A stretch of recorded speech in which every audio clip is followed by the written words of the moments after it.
जय हिंद दोस्तों, वंदे मातरम। स्वागत है आपका आपके अपने YouTube चैनल अभिनंदन एकेडमी में, जिसमें आज हम आर्मी जीडी का तीसरा सेट करने वाले हैं। 2 सेट कंप्लीट हो चुके हैं इसके।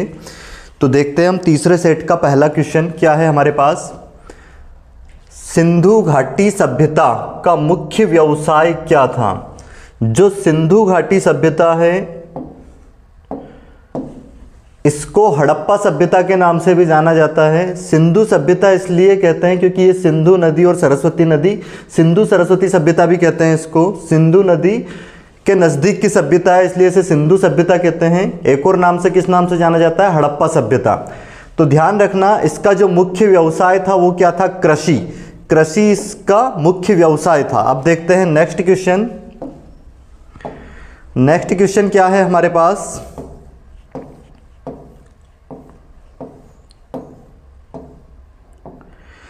प्राचीन हिंदू विधि का लेखक किसको कहा जाता है? जिनकी कृति मनुस्मृति हिंदू विधि का प्राचीनतम स्रोत मानी जाती है। तो इसका आंसर क्या आएगा? क्या है क्वेश्चन? प्राचीन हिंदू विधि। विधि मतलब जैसे जो आज का संविधान है, इसे प्राचीन में प्राचीन हिंदी विधि का लेखक किसको कहा जाता है? जिनकी कृति मनुस्मृति हिंदी विधि का प्राचीनतम स्रोत मानी जाती है। तो इसके जो इस कृति मनुस्मृति के जो लेखक है कौन है? मनु। अब देखते हैं अगला क्वेश्चन। नेक्स्ट क्वेश्चन क्या है हमारे पास। सौर मंडल का सबसे बड़ा ग्रह कौन सा है? पिछले टेस्ट में भी ये क्वेश्चन आया था, तो इसका आंसर क्या होगा? आपको याद हो गया होगा। सौर मंडल का सबसे बड़ा जो ग्रह है वो कौन सा है? बृहस्पति है।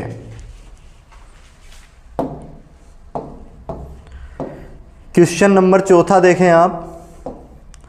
स्वतंत्र भारत के प्रथम प्रधानमंत्री कौन थे? तो अगर हम बात करें स्वतंत्र भारत के प्रथम प्रधानमंत्री, तो वो थे कौन? जवाहरलाल नेहरू। पंडित जवाहरलाल नेहरू थे। और अगर हम बात करें भारत की प्रथम महिला प्रधानमंत्री, तो वो कौन थी? इंदिरा गांधी। इसके बाद अगर हम बात करें भारत के सबसे युवा प्रधानमंत्री की, तो वो कौन थे? वो इन्हीं के पुत्र कौन थे? राजीव गांधी। अब देखते हैं हम नेक्स्ट क्वेश्चन। अगला क्वेश्चन क्या है हमारे पास। यूएनडीपी का पूर्ण रूप क्या है? यूएनडीपी का पूर्ण रूप बताना है। यह इसका संक्षिप्त रूप है, शॉर्टकट। इसका पूर्ण रूप क्या है? तो क्या है? United Nation Development Program. क्या आएगा?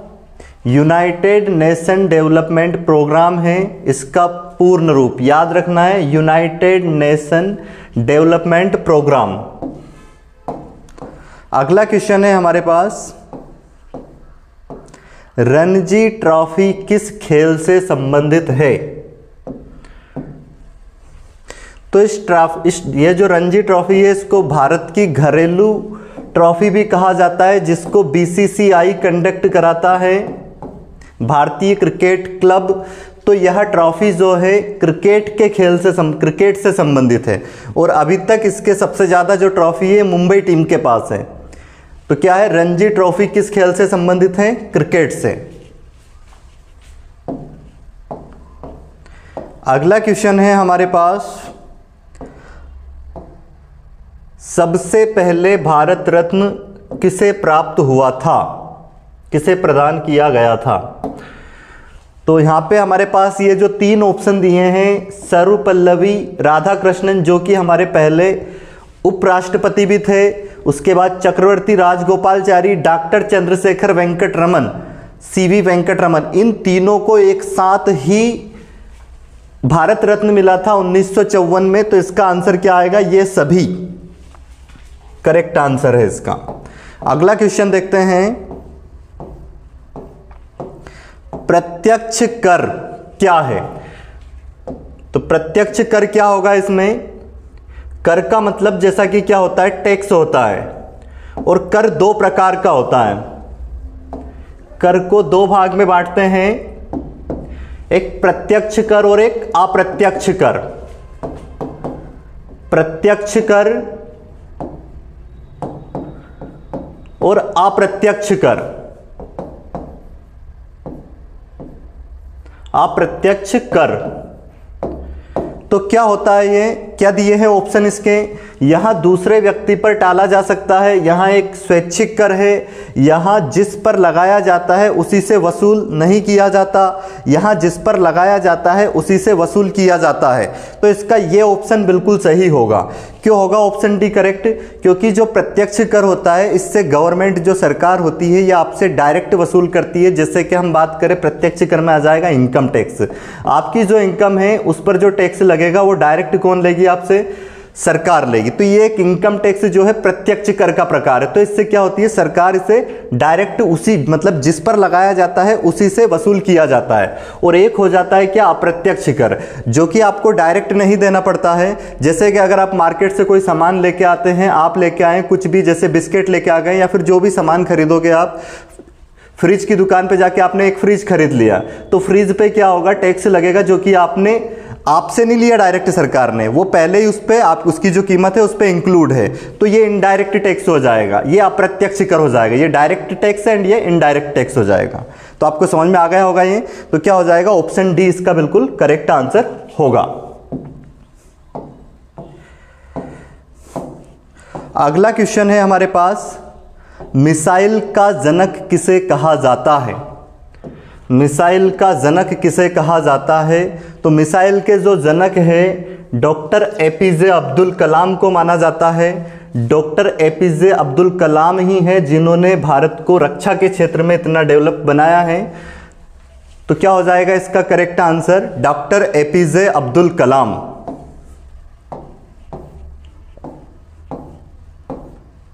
नेक्स्ट क्वेश्चन है हमारे पास, निम्नलिखित में से कौन सा विश्व का सबसे छोटा महाद्वीप है? तो अगर हम सबसे छोटे महाद्वीप की बात करें क्षेत्रफल की दृष्टि से, तो ये क्या हो जाएगा, ऑस्ट्रेलिया हो जाएगा। और सबसे बड़ा महाद्वीप की अगर हम बात करें तो वो कौन सा हो जाएगा, एशिया महाद्वीप हो जाएगा। एशिया महाद्वीप विश्व का सबसे बड़ा महाद्वीप है और ऑस्ट्रेलिया महाद्वीप विश्व का सबसे छोटा महाद्वीप है।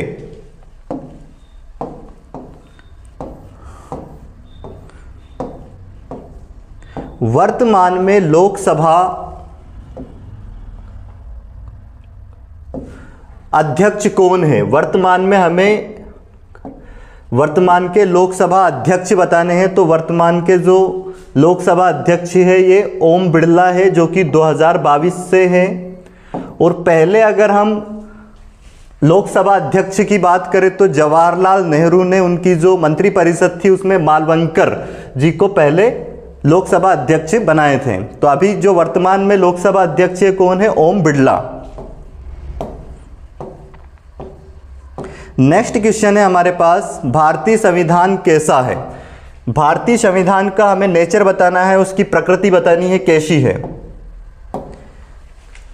पहला ऑप्शन क्या है, लचीला, कठोर, बहुत ही कठोर, अंशतः कठोर तथा अंशतः लचीला। तो ये ऑप्शन बिल्कुल करेक्ट है, क्योंकि हमारा जो संविधान है ना तो बहुत ज़्यादा कठोर है और ना ही बहुत ज़्यादा लचीला है ना, दोनों ही प्रकृति का है। उसमें परिवर्तन किया भी जा सकता है, संशोधन, जैसे आपने संविधान संशोधन पढ़े होंगे, 42वां संशोधन, कुछ चीज़ें बदली भी जा सकती है, जैसे अभी धारा 370 हटाई है। संयुक्त राष्ट्र संघ के सदस्य देशों की संख्या बतानी है हमें। संयुक्त राष्ट्र संघ के बारे में आप जानते होंगे, क्या है ये, एक यूएनओ, जिसका फुल फॉर्म क्या है, यूनाइटेड नेशन ऑर्गेनाइजेशन, जिसका अगर हम इसकी स्थापना की बात करें तो कब स्थापित हुआ था ये, 25 अक्टूबर 1945। इसके अगर हम हेडक्वार्टर की बात करें तो यह है न्यूयॉर्क में, न्यूयॉर्क हेडक्वार्टर कहां पे है इसका, न्यूयॉर्क, जो कि कहां पे है, अमेरिका में है। इसकी अगर हम जो कामकाज की जो भाषा है, इसकी भाषा की बात करें तो उनकी संख्या है 6। अब वो 6 भाषाएं कौन कौन सी है उनको समझें। संस्कृत, हिंदी, पहली भाषा है इंग्लिश,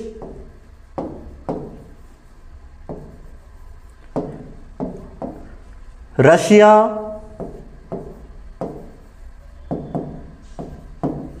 इसके बाद फ्रेंच, चाइनीज, स्पेनिश,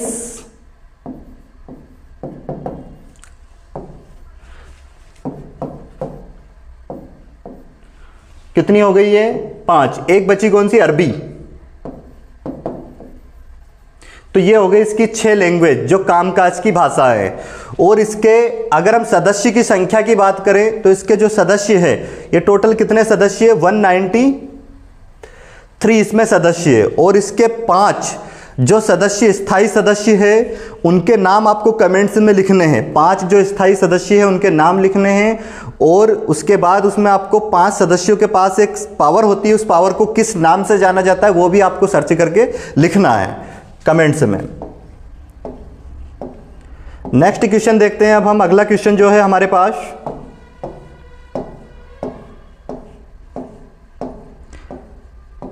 कादंबरी नामक पुस्तक के लेखक कौन हैं?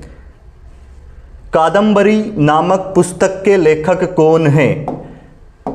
तो अगर हम बात करें कादंबरी नामक पुस्तक के लेखक की तो ये है बाणभट्ट जी। बाणभट्ट जी ने कादंबरी नामक पुस्तक की रचना करी, इस पुस्तक को लिखा है। अब देखते हैं अगला क्वेश्चन हम,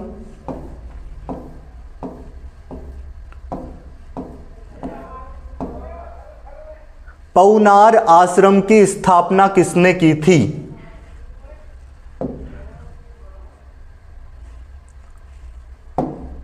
तो इसकी स्थापना की थी विनोबा भावे जी ने। कौन ने? विनोबा भावे जी। ऑप्शन सी इस क्वेश्चन का बिल्कुल सही आंसर होगा। अगला क्वेश्चन देखते हैं अब हम, तापमान का एसआई मात्रक क्या है? तापमान का एसआई मात्रक क्या है? जो 4 पद्धति होती है मात्रक की, कौन कौन सी पद्धति पढ़ते हैं हम मात्रक मापने के लिए? एमकेएस पद्धति, सीजीएस पद्धति और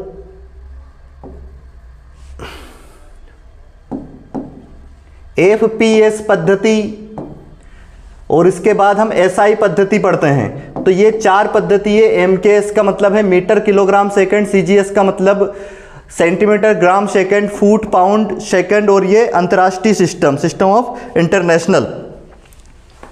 तो ये 4 पद्धतियां होती है। एमकेएस पद्धति का ही बड़ा रूप एसआई पद्धति होती है, इसका ही परिवर्तित रूप है ये, इसको ही परिवर्तित करके एसआई पद्धति बनाई गई है।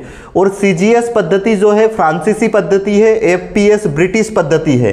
तो हमें ताप का एसआई मात्रक बताना है। जैसा कि एसआई पद्धति में जो मूल मात्रक होते हैं उसके 7 मूल मात्रक होते हैं एसआई पद्धति में, 7 मूल राशियों के। तो उनमें से एक राशि कौन सी है? तापमान। तो इसका मात्रक हमें बताना है, वो क्या है? केल्विन। अगर हम बाकी मूल राशियों की बात करें तो एक क्या होती है? लंबाई। और लंबाई का मात्रक अगर हम बात करें लेंथ का तो क्या हो जाता है? मीटर, जिसको स्मॉल एम से प्रदर्शित करते हैं। दूसरा हो जाता है क्या? द्रव्यमान, मास। द्रव्यमान का अगर हम मात्रक यूनिट की बात करें तो ये क्या हो जाएगा? Kilogram, KG. और इसके बाद में क्या आ जाता है? समय, टाइम। इसका मात्रक की अगर हम बात करें तो ये हो जाएगा सेकंड, जिसको एस से डिनोट करेंगे। फिर आता है ताप का एसआई पद्धति में मात्रक क्या होता है? केल्विन, जिसको हम के से प्रदर्शित करते हैं। फिर क्या आती है? विद्युत धारा, जिसका एसआई पद्धति में मात्रक क्या होता है? एम्पियर। और इसके बाद आती है ज्योति तीव्रता। अगर ज्योति तीव्रता के मात्रक की हम बात करें तो यह हो जाएगा कैंडेला, जिसको सीडी से दर्शाएंगे हम। और इसके बाद अगर हम बात करें, कितने हो गई है? 1 2 3 4 5 6, एक बची है पदार्थ की मात्रा, जिसका मात्रक होता है एसआई पद्धति में क्या? मोल, MOL। तो ये आपको 7 मूल राशियां याद करनी है और इनके मूल मात्रक। जिसमें से हमसे तापमान का पूछा है तो तापमान का मात्रक क्या हो जाएगा? केल्विन हो जाएगा। ठीक है, अब देखते हैं हम नेक्स्ट क्वेश्चन। अगला क्वेश्चन क्या है हमारे पास? अगले क्वेश्चन की अगर हम बात करें, एसआई पद्धति में लेंस की शक्ति की जो इकाई है वो बतानी है। तो ये याद रखना है, ये क्या है, डायोप्टर। डायोप्टर जो है एसआई पद्धति में लेंस की शक्ति का मात्रक है। अगला क्वेश्चन देखते हैं, 1 सेकंड पेंडुलम का समय आवर्तकाल कितना होता है? तो ये तथ्य आपको याद रखना है, कितना होता है, 2 सेकंड, 2 सेकंड होता है। अगला क्वेश्चन देखते हैं, पहाड़ों पर पानी किस तापमान पर उबलने लगता है? पहाड़ों पर पानी किस तापमान पर उबलने लगता है? तो इसका आंसर आएगा 100 डिग्री सेल्सियस से कम तापमान पर पहाड़ों पर पानी उबलने लगता है, 100 डिग्री सेल्सियस से कम पर। नेक्स्ट क्वेश्चन है हमारे पास, ध्वनि तरंगे है। तो ध्वनि तरंगे की अगर हम बात करें तो ये क्या होती है, यांत्रिक तरंगे हैं। और यांत्रिक तरंगे कैसी होती है, अनुदैर्घ्य जो कि क्या होती है, माध्यम के सापेक्ष जो होती है उसके तरंग संचरण की दिशा के कैसी होती है, लंबवत होती है। जो ध्वनि तरंगे होती है तरंग संचरण की दिशा के, ये तरंग संचरण की दिशा है, तो इसके जो कण होते हैं ये कैसे होते हैं, लंबवत गति करते हैं, परपेंडिकुलर होते हैं। तो क्या आएगा इसका आंसर, लंबवत। देखते हैं अब अगला क्वेश्चन क्या है हमारे पास। अगले क्वेश्चन की अगर हम बात करें तो रासायनिक अभिक्रिया में निम्न में से कौन सा प्रभावित होता है, कौन सा मतलब तत्व इसमें प्रभावित होता है? तो हम बात करें किसकी, इलेक्ट्रॉन की। इलेक्ट्रॉन प्रभावित होता है, ऑप्शन है इसका बिल्कुल सही आंसर होगा। अगला क्वेश्चन देखें, क्वेश्चन नंबर 22वां, तापमान को कितना कम कर देने से सभी गैसें शून्य आयतन घेरेगी? तो इसका आंसर हो जाएगा -273 डिग्री सेल्सियस।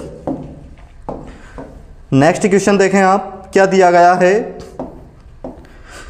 निम्नलिखित में से कौन नाइट्रोजन चक्र में भाग लेता है?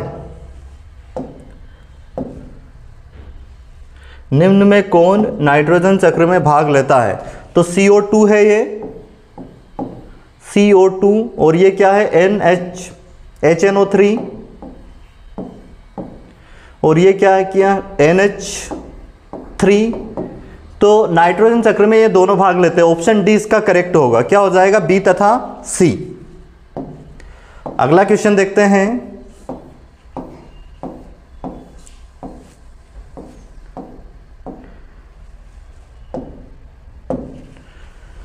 बेकिंग सोडा का रासायनिक नाम क्या है? तो क्या है option, sodium carbonate, sodium chloride, sodium bicarbonate, sodium hydroxide. तो क्या आएगा, सोडियम बाइकार्बोनेट, ये इसका करेक्ट आंसर होगा, बेकिंग सोडा का नाम, रासायनिक नाम। अगला क्वेश्चन है हमारे पास, वात्या भट्टी का प्रयोग निम्नलिखित में से किसके लिए किया जाता है? वात्या भट्टी का प्रयोग निम्न में से किसके लिए होता है? तो ये अपचयन क्रिया के लिए होता है। किसके लिए होता है, अपचयन के लिए। ऑप्शन डी इसका बिल्कुल सही आंसर होगा। अगला क्वेश्चन देखते हैं हम, आनुवांशिकी उत्परिवर्तन निम्न में से किसमें होता है? आनुवांशिकी उत्परिवर्तन निम्न में से किसमें होता है? तो इसका करेक्ट आंसर हो जाएगा क्रोमोसोम, क्रोमोसोम्स।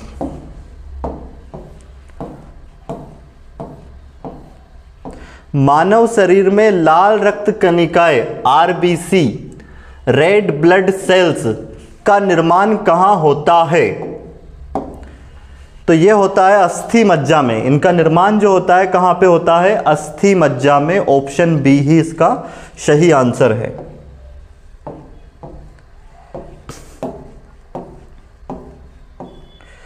प्रकाश संश्लेषण में हरे पौधे द्वारा कौन सी गैस छोड़ी जाती है? तो इसका आएगा आंसर ऑक्सीजन। कौन सी गैस छोड़ी जाती है? ऑक्सीजन। ऑप्शन ए सही आंसर होगा।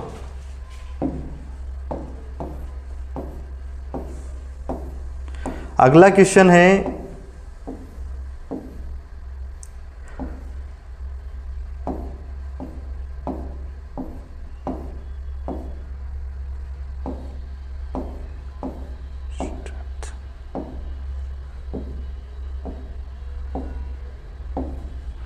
ये क्वेश्चन यहाँ पे प्रिंट नहीं हुआ है, तो ये क्वेश्चन ये है शरीर में सबसे छोटी हड्डी कौन सी है? तो इसका आंसर आएगा क्या? Steppe, option B. क्वेश्चन क्या है? सबसे छोटी हड्डी, तो आ जाएगा आंसर इसका क्या? स्टेपी। अगला क्वेश्चन है हमारे पास, मानव शरीर में उरोस्थी स्ट्रेनम कहाँ पाई जाती है? तो ये पाई जाती है मनुष्य की छाती में, तो क्या आएगा आंसर इसका? छाती, ऑप्शन सी सही जवाब होगा।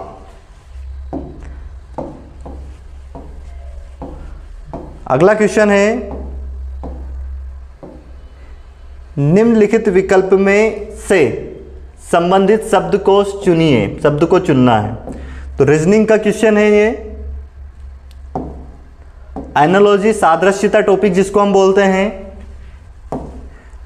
जिस तरह से उत्तर प्रदेश का संबंध लखनऊ से है, तो ये लखनऊ इसकी राजधानी है, उसी तरह आपको बताना है उत्तराखंड का संबंध किससे होगा। तो उत्तराखंड की राजधानी सभी को पता है, क्या है? देहरादून। देहरादून इसका करेक्ट आंसर होगा। अगला क्वेश्चन है हमारे पास,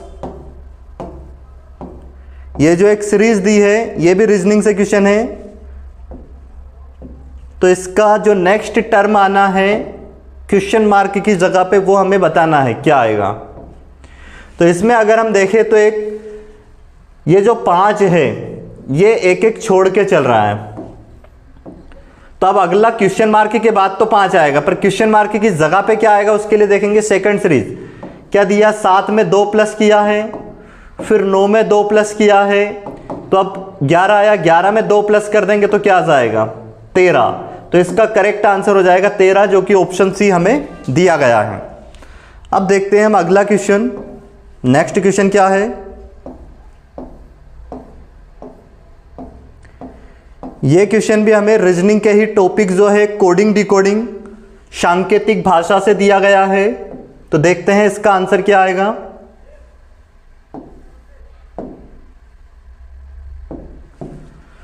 यदि किसी सांकेतिक भाषा में एलिफेंट, क्या है? एलिफेंट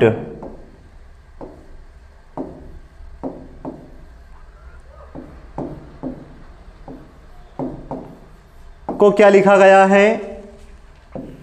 इसको लिखा गया है TNAHPELE।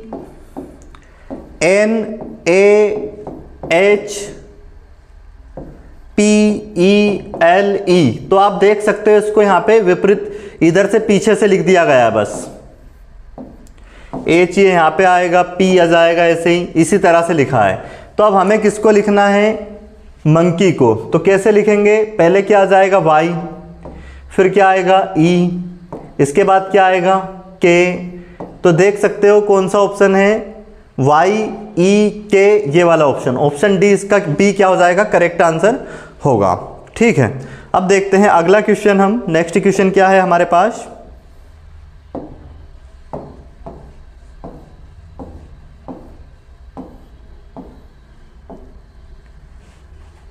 हाँ, ये भी रीजनिंग के टॉपिक ब्लड रिलेशन से क्वेश्चन दिया गया है।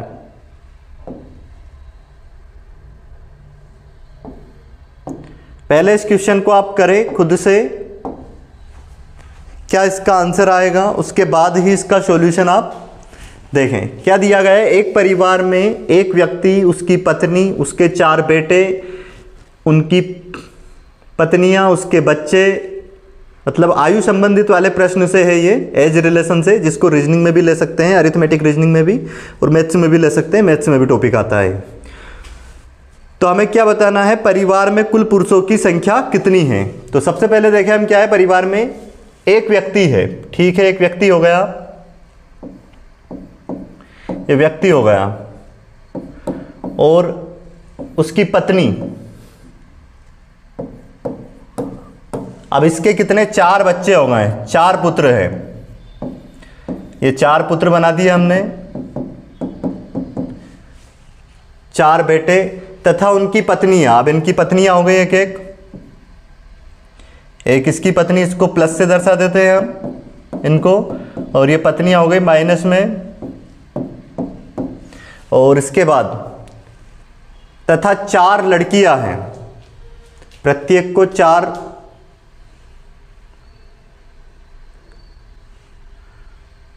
उनकी पत्नियां हैं, उसके बच्चे के परिवार में प्रत्येक को 4 लड़के हैं, मतलब प्रत्येक को कितने लड़के हैं, इनको 4-4 लड़के हैं, 4-4 लड़के इनके हो गए और तथा 4 लड़कियां हैं। परिवार में कुल पुरुषों की संख्या कितनी है, तो 4-4 लड़के तो ये हो गए, कितने हो गए ये, इनकी बात करें हम तो 16, और इसके बाद 4 ये थे, 16 4 कितने हो गए 20, और एक वो खुद व्यक्ति, तो टोटल कितने हो गए 21। तो आंसर क्या हो जाएगा हमारा 21। ऑप्शन सी इसका बिल्कुल सही आंसर होगा। समझ में आ गया होगा आपको, है ना। देखो कैसे कर सकते हैं, और भी हम इसको, सिंपल क्वेश्चन है। एक व्यक्ति था, फिर इसके 4 पुत्र हुए, और चारों पुत्र के कितने 4-4 फिर पुत्र थे, तो 16 वो हो गए, इन सबको प्लस करना था, 16 4 20 और 1 21, तो कितने हो जाएंगे 21। अगला क्वेश्चन देखते हैं हम। निम्नलिखित विकल्पों में से भिन्न शब्द को चुनिए, मतलब एक अलग शब्द का चयन करना है इसमें।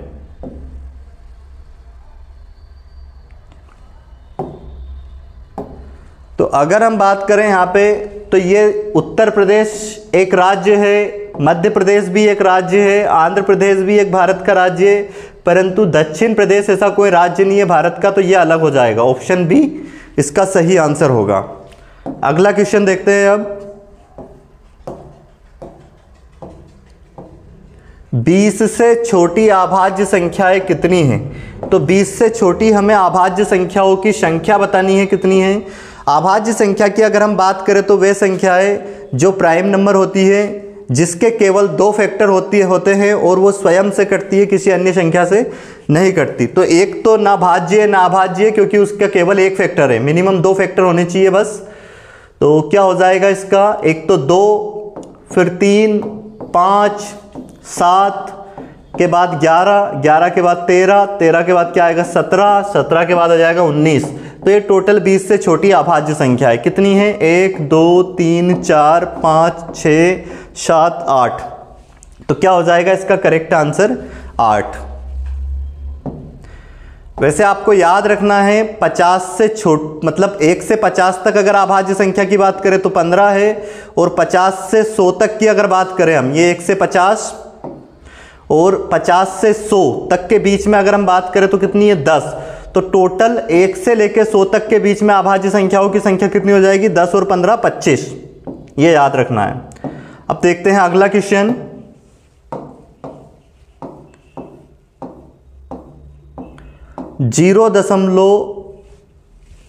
.9075 को साधारण भिन्न के रूप में व्यक्त करना है, बदलना है, convert into fraction to decimal.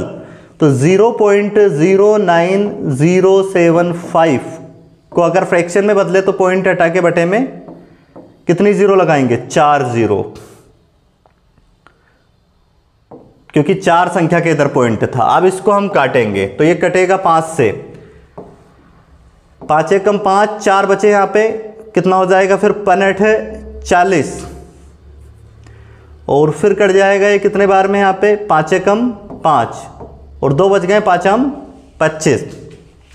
इसको काटे 5 से तो कितनी बार में कट जाएगा 5 दून 10, तो ये 2000। फिर 5 से काटो इसको, 5 3 15, कितने बचे फिर यहाँ पे 3, 5 6 30, फिर 5 3 15, और बटे में 5 चुक 20, तो 363 बटे में 400 इसका करेक्ट आंसर होगा ऑप्शन बी। अगला क्वेश्चन देखते हैं। अब नेक्स्ट क्वेश्चन क्या है हमारे पास, a प्लस बी का होल क्यूब। तो ये फार्मूला बनाना है। a प्लस बी का होल क्यूब का एक फार्मूला क्या है, तो इसके लिए आप मेरी अलजेब्रा की क्लास इस पर डली हुई है, उससे आप पूरा बेसिक समझ सकते हो। ऐसे फार्मूले जैसे कि a प्लस बी का होल स्क्वायर का फार्मूला क्या होता है, a माइनस बी का होल स्क्वायर का फार्मूला क्या होता है, a का वर्ग माइनस बी का वर्ग क्या होता है, ये सब कंप्लीट समझा रखे हैं। तो आपको बताना है a प्लस बी का होल क्यूब का फार्मूला क्या होता है। ये a का क्यूब प्लस b का क्यूब प्लस 3ab और ब्रैकेट में a प्लस बी, ये फार्मूला होता है a प्लस बी का होल क्यूब का, जो कि हमें ऑप्शन कौन सा दिया गया है, ऑप्शन सी इसका करेक्ट आंसर है। ठीक है, और अगर हम माइनस वाले की बात करें, a माइनस बी का होल क्यूब का फार्मूला क्या होता है, तो ये होता है a का क्यूब माइनस बी का क्यूब माइनस 3ab, हर जगह बस आप क्या लगा दोगे, माइनस, ये फार्मूला हो जाएगा माइनस वाले का। अब देखते हैं अगला क्वेश्चन। नेक्स्ट क्वेश्चन क्या है हमारे पास, क्वेश्चन नंबर 39वां। वहां कोण जिसकी माप 90 डिग्री से 180 डिग्री के बीच हो उसे कौन सा कोण कहते हैं। तो ये आपको ध्यान रखना है, अगर एंगल 90 डिग्री का हो तो उसको हम क्या बोलते हैं, थीटा का मान अगर 90 डिग्री हो तो वो होता है समकोण। अगर थीटा का मान किसके बीच में, 90 से बड़ा और किससे छोटा, 180 से छोटा, इनके बीच में हो तो उसको बोलते हैं अधिक कोण, अधिक कोण। और अगर थीटा का मान क्या हो, लेस देन 90 डिग्री हो, 90 से छोटा हो, तो उसको हम बोलते हैं न्यून कोण। तो क्या हो जाएगा यहाँ पे, इसका मान ये 90 और 180 के बीच वाला कोण क्या कहलाएगा, अधिक कोण। ऑप्शन बी इसका करेक्ट आंसर होगा। अगला क्वेश्चन देखते हैं अब हम, क्या दिया गया है। नेक्स्ट क्वेश्चन, किसी समबाहु त्रिभुज का क्षेत्रफल 9√3 है, यहां पे ये अपोन में नहीं है, याद रखना है, करनी में 9√3 है, वर्ग सेंटीमीटर है। तो इसकी एक भुजा की लंबाई कितनी होगी, एक भुजा की लंबाई हमें बतानी है। तो इसके क्षेत्रफल का फार्मूला होता है √3 बटे में 4 इंटू में a का स्क्वायर। तो बराबर में रखेंगे, क्षेत्रफल जो दिया है 9√3, √3 से √3 कैंसिल, 4 का गुना होगा इधर आके, a का स्क्वायर बराबर क्या हो जाएगा 36। तो इसकी भुजा क्या हो जाएगी, इधर से स्क्वायर हटाएंगे, इधर करनी, 36 का वर्गमूल निकालेंगे, कितना आएगा 6। ये समबाहु त्रिभुज की भुजा की लंबाई आ गई। हमें क्या बताना है, उसकी भुजा की लंबाई होगी, यही बतानी थी। तो कितनी हो जाएगी, 6 सेंटीमीटर। ऑप्शन बी इसका करेक्ट आंसर होगा। अगला क्वेश्चन देखते हैं, क्वेश्चन नंबर 41वां हम,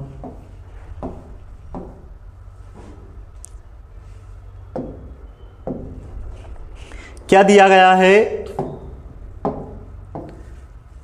यदि थीटा 0 और 90 के बीच में हो तो थीटा का मान बढ़ने से किसका मान घटता है। तो अब इसके लिए आपको 10th क्लास में एक टेबल पढ़ी होगी आपने, वो टेबल याद होना बहुत ज़रूरी है। अगर वो याद है तो आप इसका आंसर निकाल सकते हैं। क्या है टेबल, वो ट्रिग्नोमेट्री की टेबल। हमारे पास 6 रेशियो होते हैं, साइन थीटा, फिर कोस, और फिर क्या होता है, इसके बाद अगर हम बात करें तो 10 साइन कोस 10, और साइन का अपोजिट आ जाता है फिर कोसेक, कोस का अपोजिट आ जाता है क्या, सेक, और 10 का अपोजिट क्या आ जाता है, कोट। यहाँ पे होता है 0 डिग्री, फिर 30 डिग्री, फिर 45 डिग्री, और फिर क्या आता है 60 डिग्री, और फिर 90 डिग्री तक रहता है, और 90 तक ही हमसे पूछा है ये। और वैसे भी आपको आर में जीडी का दोगे तो इससे ज़्यादा पढ़ना भी नहीं है, 90 डिग्री तक ही याद रखने हैं ये वैल्यू।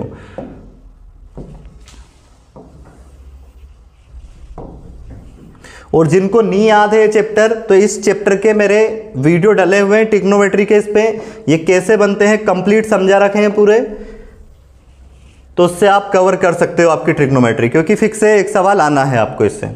साइन 0 डिग्री की अगर हम बात करें तो इसका मान कितना होता है, 0 होता है। साइन 30 का मान 1/2 होता है। साइन 45 का मान होता है कितना, 1/√2 होता है। और इसका मान होता है साइन 60 का कितना होता है,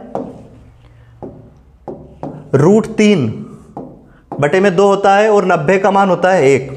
वैसे अगर हम बात करें कोस की तो इधर से पलट के लिखते हैं इसको, 1 फिर √3/2 और ये 1/√2 और क्या हो जाएगा 1/2 फिर 0। तो देखो थीटा का मान, कोस का मान क्या हो रहा है, घटता जा रहा है जी। इसका मान अगर बढ़ता जा रहा है तो मान क्या हो जाएगा, कोस का मान घटता जा रहा है, पहले 1 था लास्ट में 0 होगा। साइन का बढ़ रहा था जबकि, तो कोस का घट रहा है। अब इनका देखते हैं हम बाकी का भी, कोट का 10 का कैसे निकालेंगे, इसको इससे भाग देते जाएंगे, 0 को 1 से भाग देंगे तो क्या आएगा 0, और ये 2 से 2 कट जाएगा, कितना जाएगा 1/√3, और ये क्या हो जाएगा, ये पूरा कट जाएगा 1, और ये 2 से 2 कैंसिल √3, और 0 को 1 से भाग दें, 0 से 1 को भाग देंगे तो क्या आएगा इन्फिनाइट, क्योंकि टेन थीटा बराबर क्या होता है साइन थीटा बटे में कोस थीटा, ये होता है वैल्यू। इसको हम भाग देते जाएंगे साइन की वैल्यू को कोस से, तो ये 10 का मान आता जाएगा। तो देखो इसमें 10 का मान तो बढ़ रहा है, और 10 हमें दिया भी नहीं है ऑप्शन में। हम देखेंगे कोसेक का। कोसेक क्या होता है साइन का उल्टा, तो इसको पलटते जाओ, ये कुछ नहीं है, इसके बटे में कुछ नहीं है, मतलब 1 है, तो 0/1 है, तो इसको पलटेंगे तो क्या हो जाएगा 1/0, जो कि इन्फिनाइट हो जाएगा। और उसके बाद ये कितना हो जाएगा पलट के 2, और ये ऊपर जाएगा √2, और ये कितना होगा, इसको अगर हम बात करें तो 2/√3, और ये क्या हो जाएगा इसके बटे में कुछ नहीं है, मतलब 1 है, तो ये पलट के क्या हो जाएगा 1 ही हो जाएगा। तो देखो इसमें भी ये इन्फिनाइट से इसका मान घट रहा है, पहले इन्फिनाइट, फिर 2, फिर और छोटा हुआ 1, तो कोसेक थीटा का मान भी क्या हो रहा है घट रहा है। तो 2 ऑप्शन तो ये सही हो गए, दोनों का मान घट रहा, थीटा का हो तो थीटा बढ़ने से किसका मान घटता है, तो इनका मान घट रहा है। अभी देखते हैं हम किसका, कोट का, और देख लेते हैं। जो कोट है वो 10 का उल्टा है, इसको उल्टा करते जाओ, 0/1 है तो क्या हो जाएगा 1/0 इन्फिनाइट, और फिर क्या हो जाएगा ये √3, पलट देंगे बस 10 वाली वैल्यू को, और ये 1, और ये क्या हो जाएगा 1/√3, और इसके बाद अगर ये क्या होगा इन्फिनाइट बटे, ये बटे में 0, इसके बटे में कुछ नहीं है मतलब 1, तो 1/इन्फिनाइट मतलब 0। तो देखो इसका मान भी घट रहा है, तो थीटा का मान बढ़ाएंगे तो इन तीनों का मान घटता जाएगा। तो ये सभी हमारा आंसर होगा, तीनों का मान घटेगा, और इन तीनों का बढ़ेगा, 0 का बढ़ेगा, सॉरी साइन का बढ़ेगा, 10 का बढ़ेगा, और सेक का मान भी बढ़ेगा, तीनों के मान बढ़ते जाएंगे।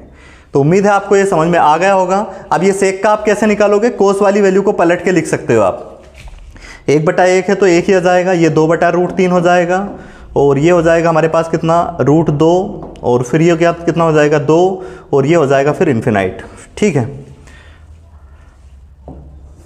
तो इसको अगर अच्छे से समझना है तो मेरा वीडियो जरूर देखें, ट्रिग्नोमेट्री के जो प्लेलिस्ट बना के डाल रखे हैं, कंप्लीट कर सकते हो इसको आप।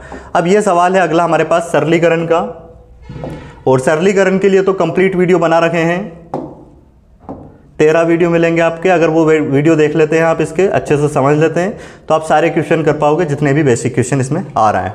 बहुत आसान की पेपर आता है आर्मी जीडी का, तो मैंने तो बहुत डिटेल में पूरे लेवल से करवा रखा है, CGL लेवल तक का।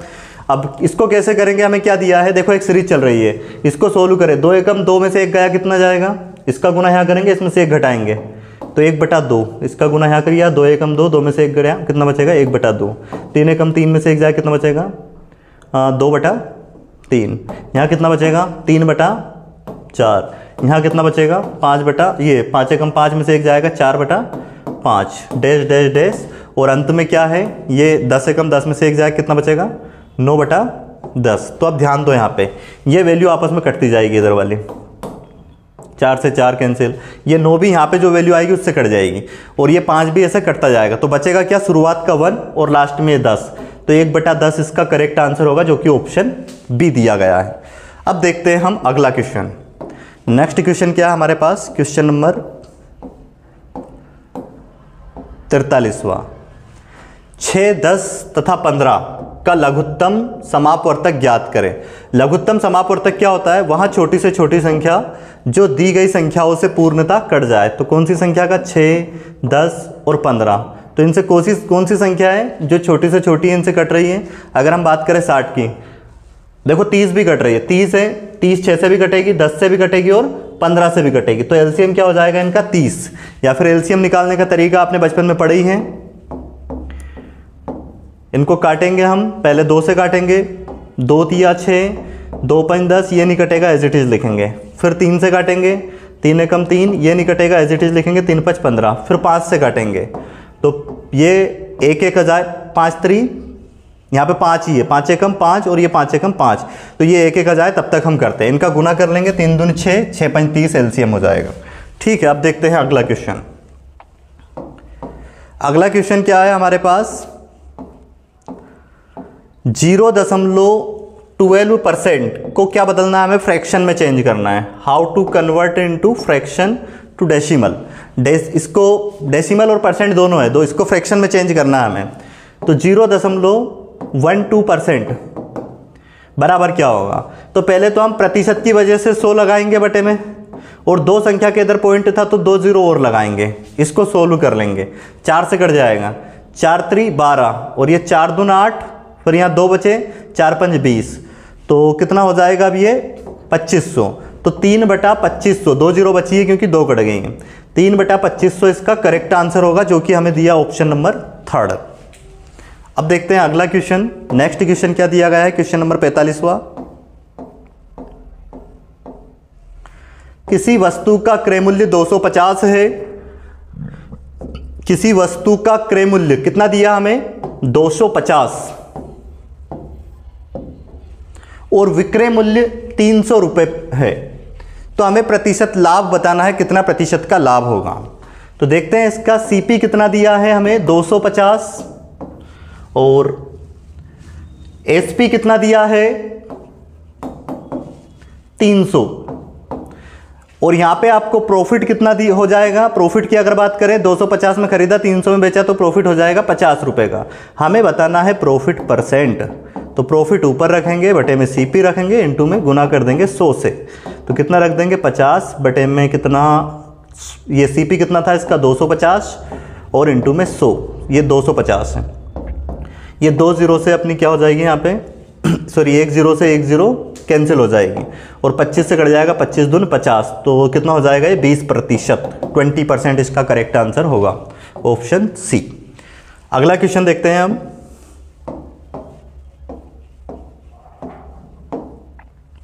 प्रथम 9 अभाज्य संख्याओं का औसत क्या होगा।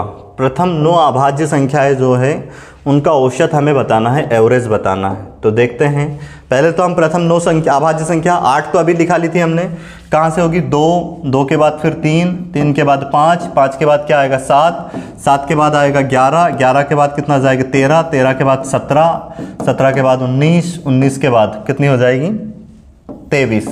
तो ये टोटल हो गई 9 अभाज्य संख्या, 1 2 3 4 5 6 7 8 9, इन सबका योग करते हैं तो योग कितना हो जाएगा 11 और 19 को जोड़ दें तो कितना 20, ठीक है, इनको हमने जोड़ लिया है। और 23 और 17 को अगर हम जोड़ दें तो 23 17 कितना हो जाएगा 30 40, ठीक है, और 7 और 13 को जोड़ दें तो फिर ये कितना हो जाएगा 20, और ये कितना हो जाएगा 10, ये हो जाएंगे टोटल। तो टोटल योग कितना हो जाएगा इनका अगर हम जोड़ दे तो ये कितने 20 और 40 60, 60 और 20 कितने हो जाएंगे 80, 80 और अगर हम बात करें कितने की 10, तो कुछ गड़बड़ तो नहीं करी है 90। प्रथम 9 अभाज्य संख्याओं का औसत क्या होगा, जोड़ने में कुछ गलती, 7 13 20 और 11 19, हाँ यहाँ पे गड़बड़ कर दी, 11 19 अपन ने कितना लिख दिया है 20, ये 30 आएगा।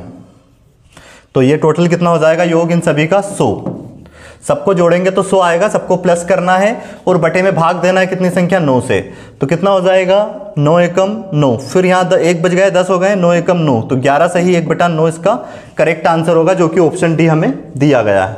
अब देखते हैं हम अगला क्वेश्चन। नेक्स्ट क्वेश्चन क्या है हमारे पास, 25 का वर्गमूल क्या होगा। तो अब ये तो 20 तक वर्गमूल जो मुझसे पढ़ रहे हैं मैथ्स, उनने तो 1000 तक वर्गमूल भी बहुत आसानी से निकाल सकते हैं। कोई सी भी संख्या जाए कितनी बड़ी उसका वर्गमूल बहुत आसानी से आप ज्ञात कर सकते हो। 25 का तो आपको याद ही होगा, वर्गमूल क्या हो जाएगा इसका 5, ऑप्शन ए करेक्ट आंसर होगा। अगला क्वेश्चन देखते हैं। श्याम 300 रुपये कर्ज के रूप में 2 वर्ष के लिए कृष्णा को देता है और 2 वर्ष का साधारण ब्याज 72 रुपये चाहता है, ब्याज की दर क्या है। तो बिल्कुल सिंपल सवाल है, एस आई बराबर फार्मूला होता है क्या, P गुणित R गुणित T और बटे में 100। हमें क्या क्या दिया है, ये कर्ज 300 रुपये, ये प्रिंसिपल है और 2 वर्ष दिया समय, एस आई कितना दिया 72 रुपये, यहाँ पे रखेंगे 72, प्रिंसिपल की जगह पे रखेंगे कितना 300, रेट हमें कितनी दी है, रेट ज्ञात करनी है, टाइम दिया कितना 2 वर्ष और इसको सोल्व कर देंगे तो कितना हो जाएगा 2 जीरो से 2 जीरो कैंसिल, 3 दून 6, 6 से 72 कट जाएगा कितने बार में 6 कम 6, 6 दून 12, 12, तो 12% रेट आ जाएगी, ऑप्शन सी करेक्ट आंसर होगा। अब देखते हैं हम क्वेश्चन नंबर अगला। नेक्स्ट क्वेश्चन क्या दिया हमें, क्वेश्चन नंबर 49 हुआ 49। 4 और 16 का मध्य समानुपाती क्या होगा? मध्य समानुपाती, तो मध्यानुपाती ज्ञात करना है 4 और 16 का, तो बिल्कुल आसान है। इसका फार्मूला होता है अंडर रूट में a इंटू बी। जिनने अनुपात समानुपात पढ़ा उनको सब याद है। ये 4 गुणित क्या लिखेंगे 16, तो 16 चुक 64 का वर्गमूल क्या आ जाएगा 8। ऑप्शन बी इसका करेक्ट आंसर होगा। अगला क्वेश्चन क्या है हमारे पास? लास्ट क्वेश्चन है जो कि आज के सेट का 25 सेंटीमीटर की चाल को किलोमीटर प्रति घंटे में चेंज करना है। 25 किलोमीटर पर आवर जो स्पीड है उसको हमें चेंज करना है, मीटर पर सेकंड है उसको किलोमीटर पर आवर में चेंज करना है। तो 25 ये मीटर पर सेकंड में है, इसको हम किलोमीटर पर आवर में अगर चेंज करते हैं तो इसमें गुना करेंगे 18/5 से, और किलोमीटर पर आवर से मीटर पर सेकंड में चेंज करने के लिए गुना करते हैं 5/18 से। कितना हो जाएगा 5 25 और 18 5 90, तो स्पीड हो जाएगी इसकी 90 किलोमीटर पर आवर, जो कि ऑप्शन बी दिया गया है। 90 किलोमीटर प्रति घंटा इसका सही आंसर होगा। तो ये आज की क्लास में हमने इसके कितने 50 क्वेश्चन जो आर्मी जीडी का पेपर आना है उसके कंप्लीट क्वेश्चन सोल्व किए हैं। क्लास अगर आपको अच्छी लग रही है तो इसको शेयर जरूर करें, चैनल को सब्सक्राइब भी जरूर करें, ताकि इसके जितने भी वीडियो है जो इस पे डाल रखे हैं वो सारे आपके पास ओपन हो जाए, है ना। और हर एक वीडियो के आपके पास नोटिफिकेशन भी आने लग जाएंगे जैसे ही आप इसको सब्सक्राइब कर लोगे।